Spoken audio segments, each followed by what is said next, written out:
Hi everyone, and welcome on this video where we are going to talk about the Robertson-Walker cosmology.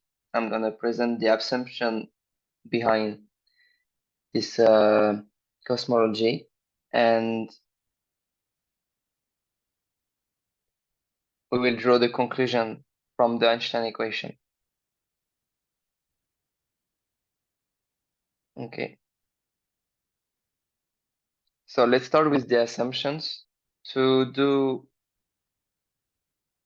study Robertson-Walker cosmology, we have to make cosmological assumptions on space, so spatial only assumptions, which are homogeneity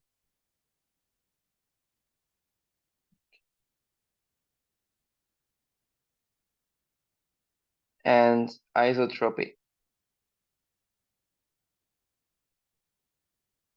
So homogeneity means that all points in space are equal,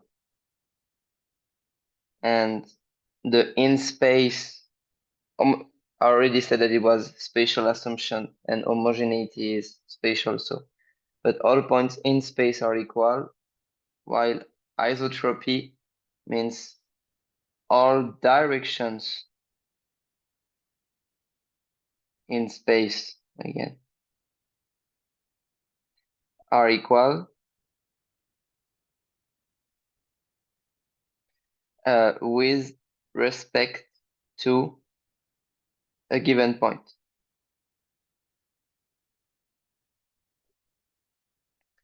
So those are our cosmological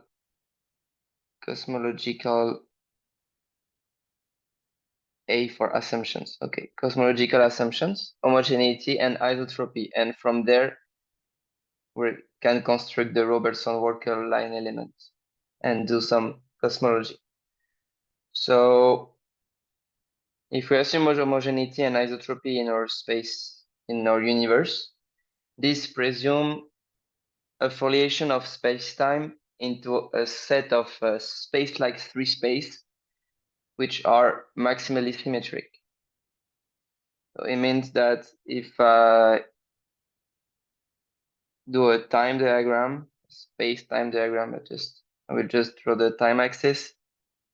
It means that we can visualize the universe as a foliation of a set of space-like three spaces, like this.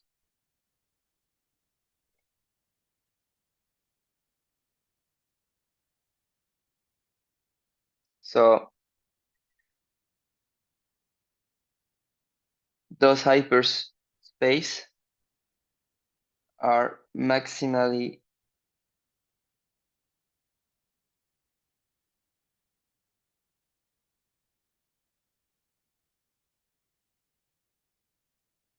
symmetric three space. And we see that it's a foliation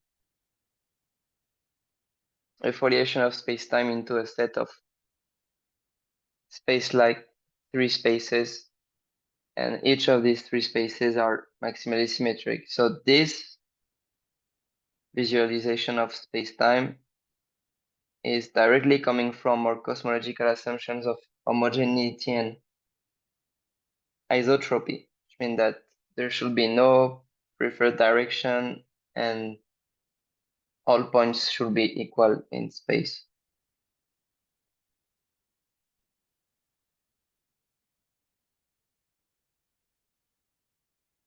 There is only three possibilities of maximally symmetric three space for us to represent the universe. So there is the sphere is maximally symmetric three space. The sphere is line element. Yeah,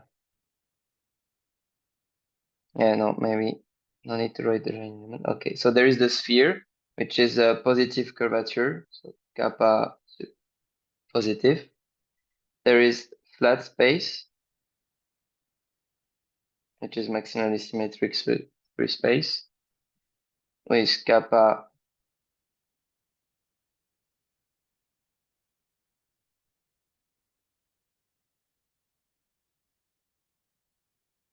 sorry, okay, kappa equals 0.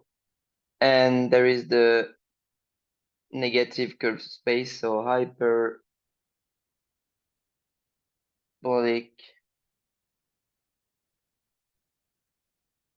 space, kappa negative. So those are the only three spaces that we can consider as maximally symmetric shear space, though so it's the only space that will fulfill our cosmological assumptions. And we can write the line elements of those three as is the L square. So this is only spatial equal the R square over 1 minus kappa. I think it, yeah, or K, sorry, it's not, yeah. So here is not kappa, it's K, and I should write K equal 1 and K equal minus 1.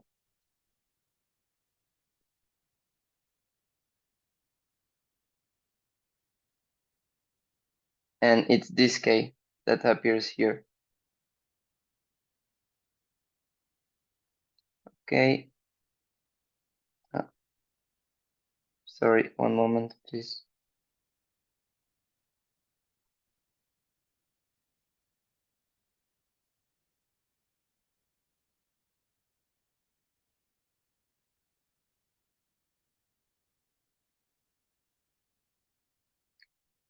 All right, so 1 minus K R square plus R square and the usual d omega square.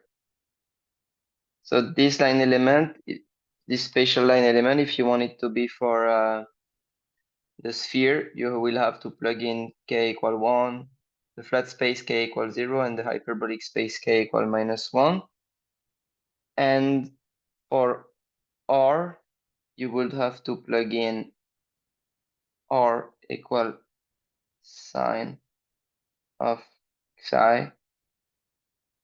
K equal 0, it's R equal psi. And K equal minus 1, it's R equal sine h of psi. So, by the way, this is what we call a closed universe. This is what we call an open universe. And this is what we call the flat universe with zero curvature.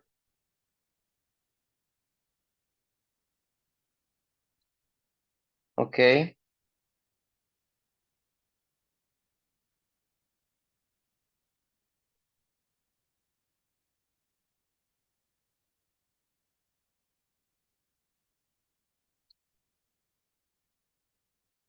But I did not even introduce what is psi, and I honestly don't remember where it comes from, so maybe I did not need to explain all of that. But what is to be remembered is this spatial line element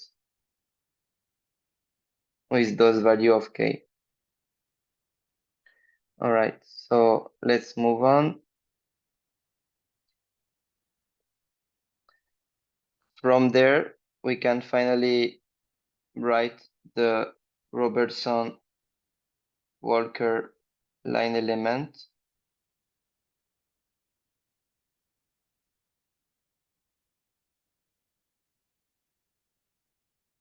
ds square equal minus dt square plus the scale factor a square of zero function of t times the spatial line element dl square. that we just brought here. So this is the Robertson-Walker line element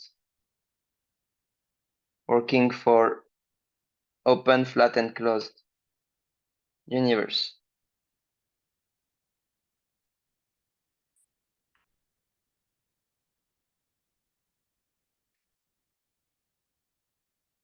Okay, so this is all for the spatial part or the curvature. And now we would be interested to use the Einstein equation. And as you may know, the Einstein equation is connecting curvature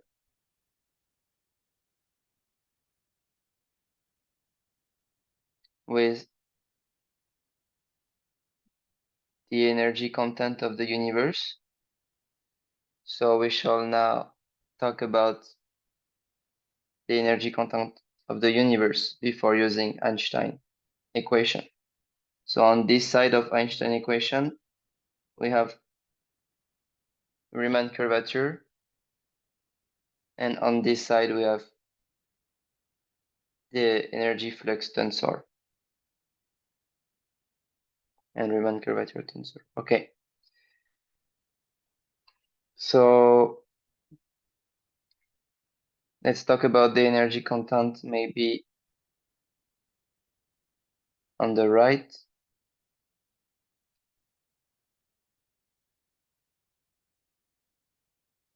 Ah,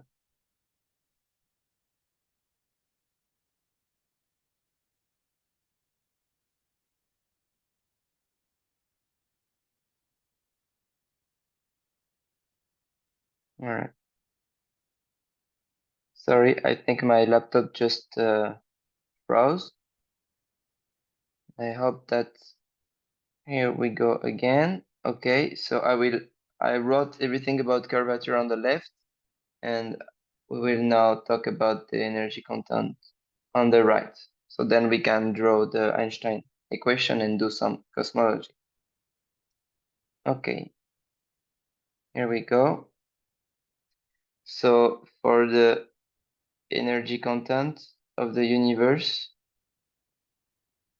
we are considering three kind of energy.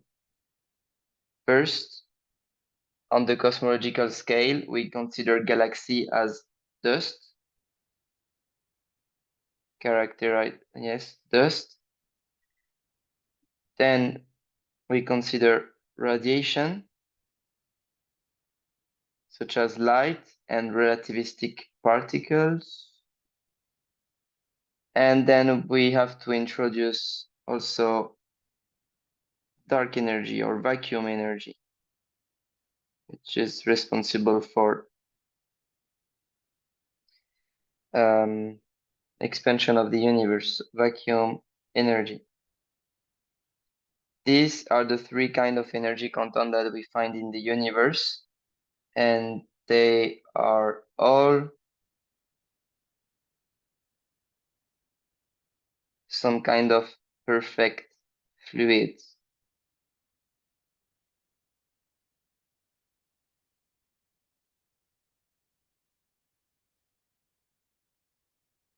Right, my laptop is very slow. Perfect fluids. And as I mentioned in Einstein equation, we have the energy fluid tensor or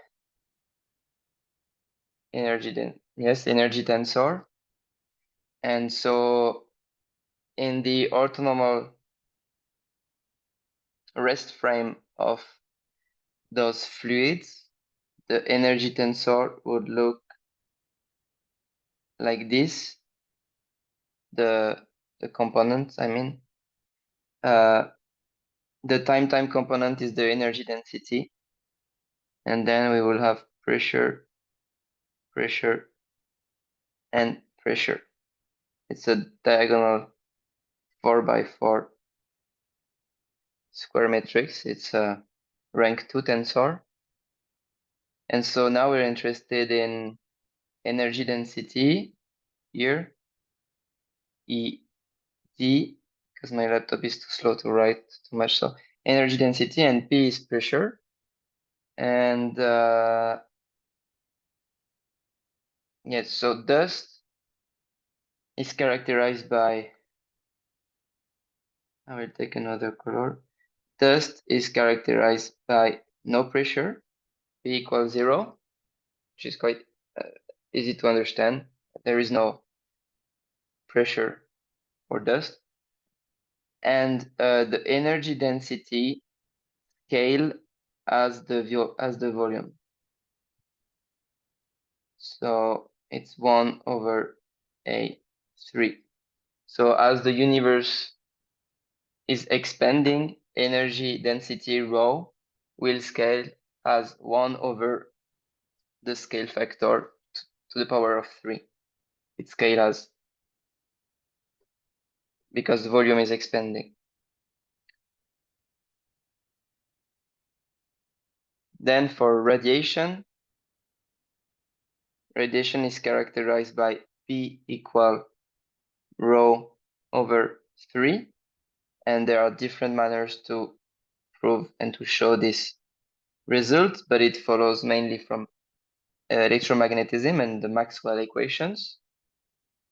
And for radiation, for an expanding universe, energy density rho would scale also as the volume is expanding, but radiation, so light and relativistic particle, also will be redshifted as the universe is expanding. So we have also to take into the account redshift, and that's why we have not 1 over A to the power of 3, but 1 over A to the power of 4. Now, vacuum energy, P is characterized by minus rho. Dark energy or vacuum energy, yes, so if you have gas in a box, normal gas, no vacuum energy, you just have like a normal gas in a box.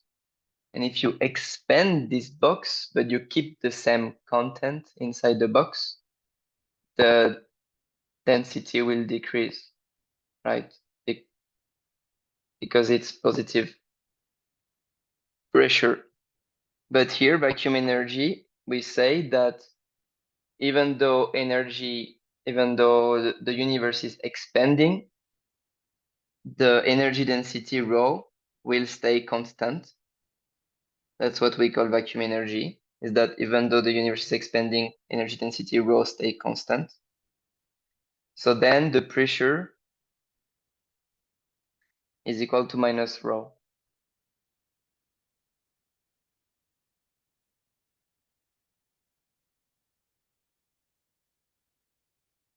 Here we see that as we expand the box,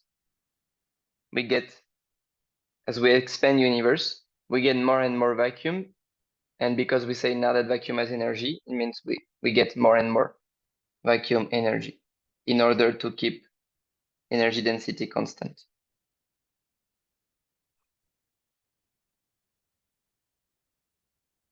Okay.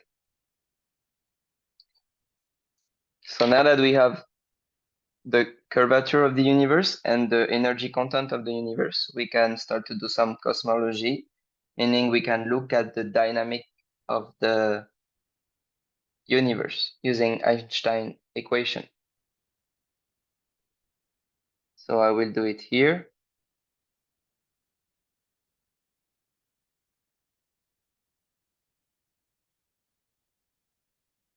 All right. Now we look at dynamics.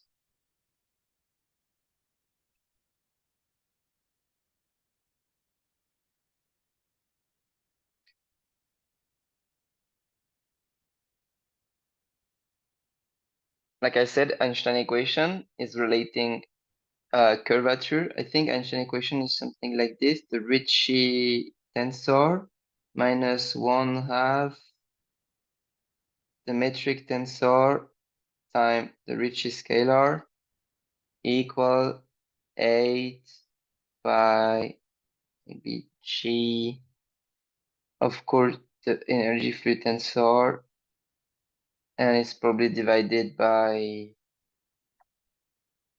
C to some power, alpha, I don't remember the power.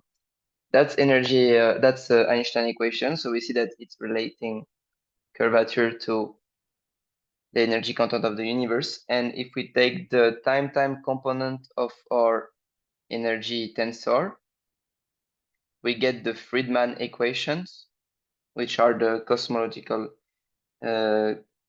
equation that involve the scale factors and the derivative of the scale factor. So Friedmann equation is a squared minus 8 pi rho over 3 a squared equal minus k. I'm sorry, my laptop is more and more slow. I think it will soon die, so I will try to end this video soon. This is the Friedmann equation, which arises from the time component of the free energy tensor. And if we solve it, because we see it's a differential equation in the scale factor, if we solve it, we can understand how the universe involved in the different case or flat, closed and open universe, and with different energy content. So let's look at the flat universe, because we have good reason to think today that the universe is flat. It's what is matching the most our observational data concerning supernovae and also the cosmic microwave background, or those for reason that I ignore are telling us that it's more likely to be flat, the universe. So let's look at flat universe, which is k equals 0, and dust field for as a simple first case. So dust field means we only have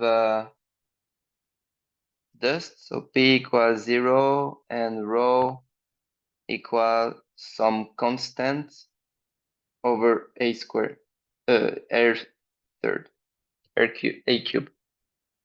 Okay, this is a rho. Okay, and now we just need to plug in the energy density rho into the Friedmann equation and solve it. And we will find that the scale factor scale as t to the 2/3, and the derivative, the time derivative of the scale factor, scale as t to the minus 1/3. This is for dust only, so galaxies only. If we consider only galaxy in the vacuum universe and we put some galaxies in it, that's how the scale factor would scale. What we see here is that as t goes to infinity, so as t goes to infinity, this goes to 0. The time derivative of the scale factor goes to 0. It means that as t goes to infinity, universe is gonna start expanding with a constant scale factor, something that would look like this at the beginning and then become constant. So this is a as a function of t. So the universe is expanding sort of a lot at the beginning, and then as t goes to infinity, it will just keep expanding in a constant manner. That's for ordinary matter only. If we solve the Friedmann equation for flat universe, but radiation only, we observe something very much alike, a bit less expanding and then expanding in a constant manner. And if we look at the vacuum energy, we have an exponential growth that will go just forever like this. All right, but we were interested in flat, only dust-filled universe, which is this blue curve here. Yes. So now will be time to finish this video, and I will just finish by saying that, of course, our universe is a mix of all the three matter content, energy content. So we can assume K equals 0 because it's most likely flat, according to observational data from astrophysicists. But there is vacuum energy, there is galaxies, and there is radiation, all of that in our universe. And as a function of time, we can more imagine a scale factor evolving as this. So we know that in the early beginning, after the Big Bang, our universe was radiation dominated. This is radiation. It's too long to write. Maybe I should just write radiation. We said P equal rho over 3. Okay, this part is matter dominated, and it's the part we apparently are in now. It's P equal 0. And later, the universe, if it follows Robertson-Walker cosmology, will be vacuum dominated. So P equal minus rho. And this was the graph of the scaling factor for flat universe. I will put K equals 0 as a mixture of the three energy contents, the three of them. All right. Thank you very much for watching.